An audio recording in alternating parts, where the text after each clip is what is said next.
Hello, hello, and welcome to another episode of Wealth Embodied, where we activate you and inspire you in your wealth consciousness, your creative genius, and your visionary impact.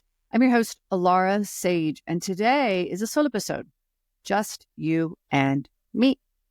And today I want to talk about what if making money isn't your issue?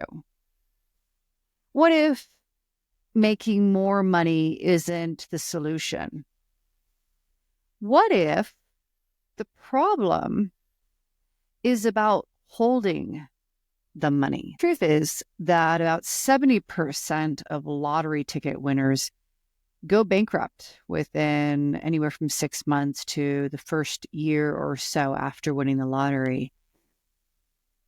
Very successful entrepreneurs can lose millions within a single exhalation. I personally have had experiences of having large quantities of money come into my life and watch it very rapidly flow right back out of my life, as well as I've helped other entrepreneurs and visionary with similar experiences.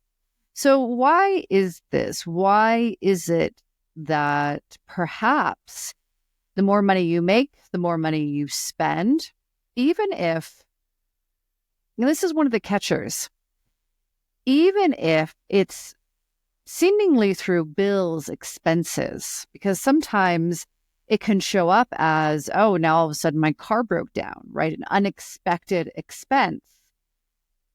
Doesn't matter why or how that money is moving out. But let's take a deeper look into why. Why is that money moving out of your space? Why is it the more that you create, the more that you earn, the more that you receive, the more that you spend? The first is just simply people do, in fact, elevate their level of life, their level of living, right? And sometimes when we know that, okay, I really have up-leveled my wealth, we increase our level of living with that. And that keeps us really basically right where we were before. We're just living a higher quality of life. But let's take it deeper. Part of it can be in your nervous system. A lot of people actually are not in a regulated state of their nervous system, and their nervous system is really in a survival mode. It's either in fight or flight, or it's in freeze or fawn. And when your nervous system is in this survival, surviving is not thriving. And really, surviving is all about safety, finding safety. Now, our conscious mind understands, or wants to believe anyways, that having money is a sense of safety, a sense of security. That's not necessarily what is actually energetically programmed into your nervous system via the limiting belief structures that you carry. These are belief structures that you may have acquired over this life, but these belief structures can also come from your ancestors. And scientists have proven that it could be up to 14 generations ago. That's a lot of generations, is it not? And some of these belief structures say that it's not safe to have money. Money is indeed seen largely as a form of power. And so in order to be able to hold money, to hold power, your nervous system needs to be in a place where it feels safe to do so. Making money is pretty much about action, taking action that will create wealth, whether that is that you are, in a career and you're taking action to have those hourly pays or those salary pays, or if you're an entrepreneur and you're taking action to have clients and receive money. Receiving money is a lot about magnification, magnetizing energy to you and taking action. But holding money is actually a different skill set. Isn't that interesting? Holding money is really about the safety in your nervous system. This is also why a lot of times really wealthy people have high levels of anxiety, because although they are indeed holding the money, they're holding on to the money, they're not going broke, they're not going bankrupt, the level of unsafety that they actually feel is very, very high, which triggers senses of anxiety, unsafety, and ultimately control. So let me share with you the three core principles for increasing your ability to hold wealth. As I've mentioned, it largely has to do with your nervous system. And if your nervous system is in that survival state, it'll be very challenging to really hold on to wealth. So recognizing that you need to learn how to regulate your nervous system. And a regulated nervous system means that absolutely we're not meant to be in the state of rest and digest all the time. That's really not where the flow is. But we want to be able to move in and out of the different stages of the nervous system easily and very, very quickly. So a lot of humans are actually stuck in fight or flight or freeze and fawn. And you want to be in a combination of the rest and digest, hybrid of the rest and digest and the fight or flight, or hybrid of the rest and digest and the freeze or fawn. Those hybrids are actually where the most powerful sense of flow exists. So recognizing if you're listening to this and you're resonating with what I'm saying, that your nervous system might be dysregulated, and learning how to breathe into your body, breathe into your belly, always use the breath. I'm a massive proponent of the breath. Why? Because it's always there. And it is very psychological to us as far as learning how to use your breath to shift your nervous system is really just a natural desire that your body wants to go through. And also, when you learn how to use the breath powerfully, you recognize that you can alter your states through your breath. You can connect more deeply into the present with your breath, and you could absolutely use your breath to create a deeper connection, both with yourself, with God, with source, and absolutely with money. So I will always, first and foremost, say the breath. Hey, it's always there. It's free. Why not, right? Why not become a master of your breath? So absolutely, you can use the breath. You can learn to breathe into your belly. And really, that's about reprogramming yourself, because when you're a baby, you learn you are naturally belly breathing. And then we learn to start to breathe up more and more into our chest as our nervous system goes through experiences where it no longer feels safe. And there's a level of tension that enters into our body. So learning first and foremost how to breathe properly, right? Which is a 3-part breath. You're breathing into the belly, you're breathing into the chest, and then you're breathing into the ribs, and then you're breathing into the chest. And it's not necessarily in that order. They're not separate. But the belly is definitely first, and then the other two are coming right along on the heels of that first aspect of the 3-part breath.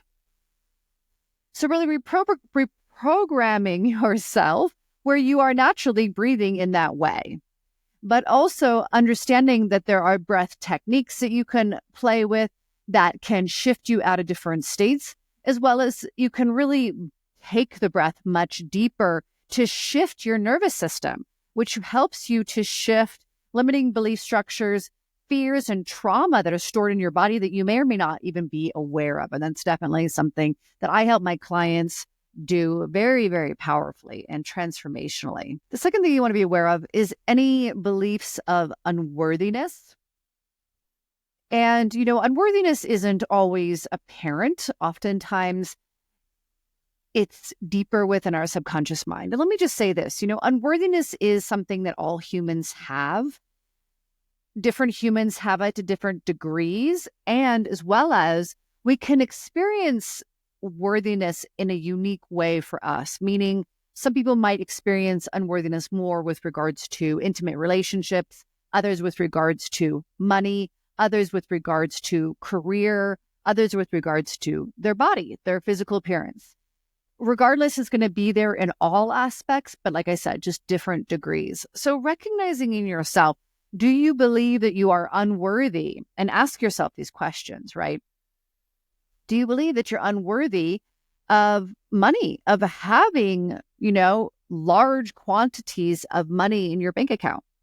when you think of that, and right now you can just do this with me, you can imagine a particular amount. Maybe it's $1 million, right? Like go really big. How does that make you feel in your body when you imagine $1 million in your bank account? Now, you might feel great. You might feel excited. You might feel joyous. You might be like, yay. But just take a moment, pause, breathe into your body. Are there any other feelings there? You may or may not be able to connect to them. It's pretty profound how good we are at being in denial and honestly just kind of stuffing these feelings deep within ourselves. So just always be curious. Curiosity is a technique that opens up energy, opens up the mind, rather than as soon as we say, nope, I don't feel anything. I don't feel any worthiness. I don't have any unworthiness. Now we've closed that potential down. Okay. Instead of being open-minded to the possibility of it existing. Hey, if it doesn't exist, you can be open to it.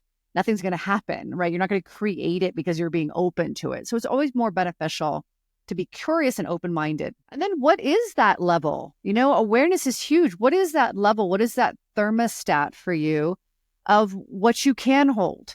And you'll notice this where your bank account will kind of hold itself at a particular amount and you may earn more. And then you may, have those unexpected bills come through where your bank account drops back down to a certain amount. That's very common for people. And that's really signifying that level of energy that you can hold, that you feel safe, that you fundamentally deep within your subconscious mind believe that you are safe to hold. And if you're a person who has a lot of wealth and find themselves very anxious in that, the question for you is really understanding what is the fundamental fear there, because it's about the potential of loss, right? It's always about the potential of loss, ironically enough. So be curious, explore these conversations within yourself. Because there's always the three aspects of money, right? The receiving, the creating, the magnetizing is the the negative polarity. Okay. Then we have the positive polarity, which is the giving, the spending, okay, the outsourcing, the money, the investing. And then we have the neutral, which is the holding onto, the keeping, the saving. All right. So you always want, to the best of your ability, recognize your relationship with all three of those aspects, recognizing which ones are easier for you, which ones are more challenging for you, where you need to increase your relationship with wealth, with money in that particular aspect of self. And as always, I love to support people with this. It is just really not only lights me up, but it's truly my superpower. So if this is something that you need assistance with, I have a lot of different opportunities to work with me, both one-on-one, in groups, in memberships. There's plenty there for all. So definitely reach out if you feel called. Otherwise, thank you so much for being here with me. As always, I appreciate you as the audience, and definitely share this. Somebody who maybe struggles to save money or hold on to money, or even has that general anxiety around their money. This would be a great conversation for them to listen to. Thank you so much. I love you. Until next time.